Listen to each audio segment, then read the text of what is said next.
The word cinematic gets thrown around a lot these days that it's completely lost all meaning. Let's see what it looks like when you use an actually cinematic film, Kodak Vision 250D, at night in Seoul in the rain.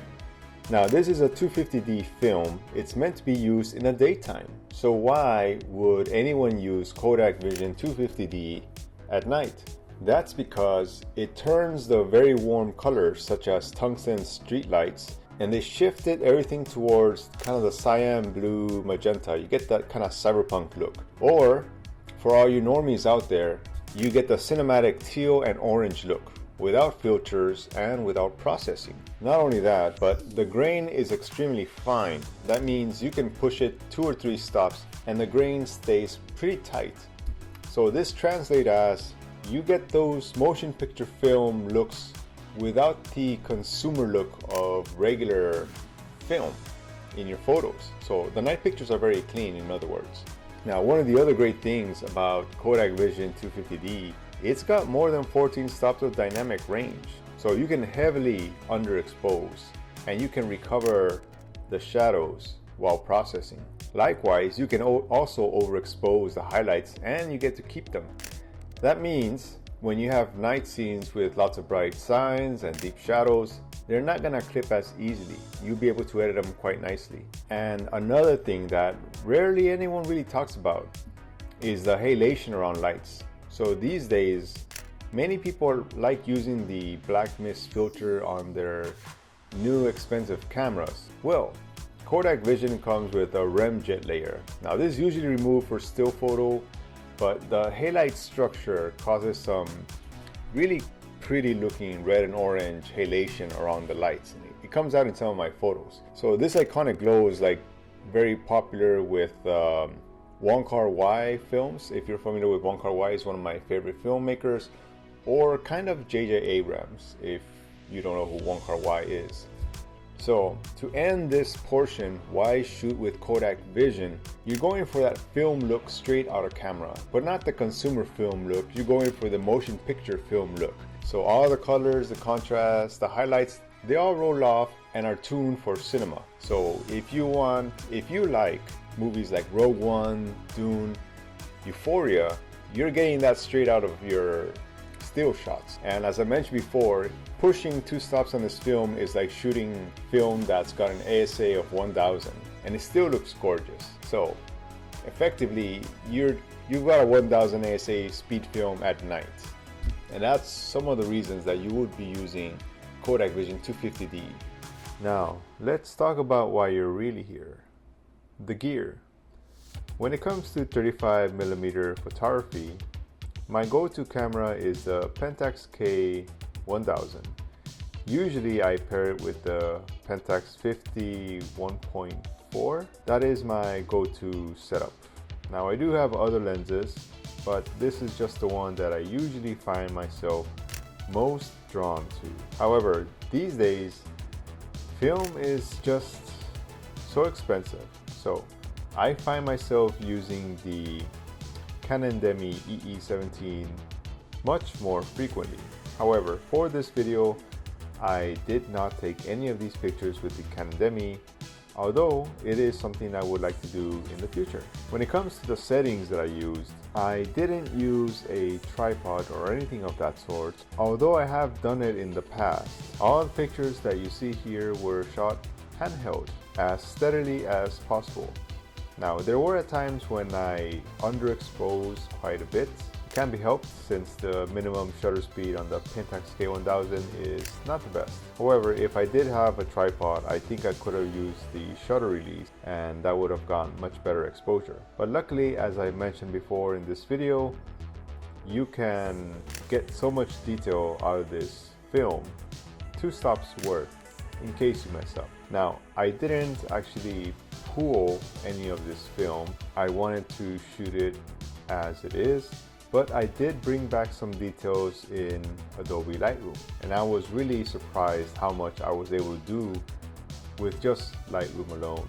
When it comes to shutter speeds, it was a variety, to be honest. Of course, I was shooting at 1.4, try to make it as fast as possible, but I just use my many years of experience in guesstimating what the exposure could be. Also, I usually get asked by people how I protect my cameras in the rain, and as always, I just use an umbrella. Now, as for the locations themselves, I shot a variety of places around Seoul. Most notably, we have Chonyangi and Jongno. Now, there were other places as well, for example, Ikseondong. However, those were the majority of my photographs. Chonyangi is a very kind of ghetto place. It's been developing over the years, but it is like one of the rougher neighborhoods of Seoul.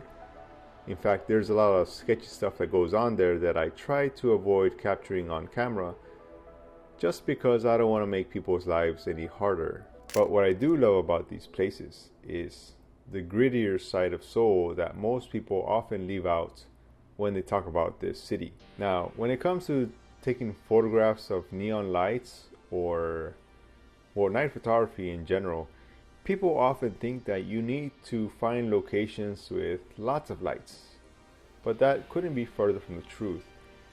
If anything, I prefer shooting places that are somewhat dark but have one or two lights, and that just makes it much more easier to expose. The photos don't look washed out, and you get those nice dark shadows. That makes for a much more intriguing photograph, in my opinion. Now, Jongno is one of the places that I often talk about in my videos, and usually one that I recommend people to stay at if they come to Seoul for photography, because you're like right in the middle of all the important places, in my opinion. Jongno district is also quite huge. It's very vast. You won't get tired exploring this area. There's so many back alleys, streets and bars and neon signs all over the place that it's just the perfect place to take night photographs in Seoul, in my opinion.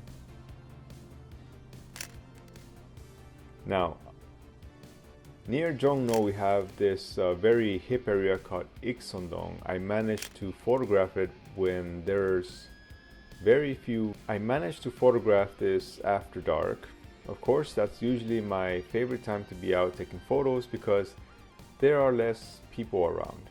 If you shoot in the evening or around dusk, there will be massive crowds of people. It will be almost impossible to get a nice shot with like one or two people in the background. After dark, which is still my preferred time to be out taking photographs. Now, I've taken photographs in New York and the gas vents or smoke vents, whatever you want to call them, they made for some amazing moody photographs.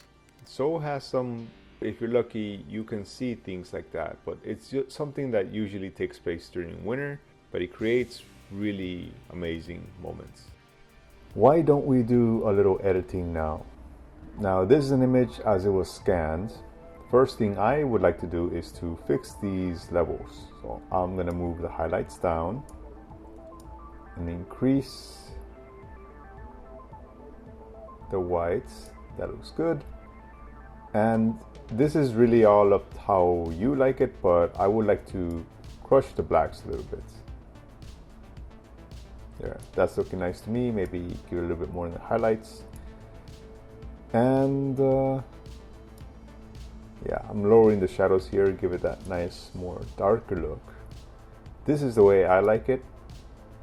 There's not much to do here except maybe play around with the white balance, although you may not have to if you don't want to, but personally I do.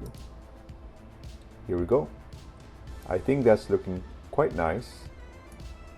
Maybe give it a little bit on the midtones,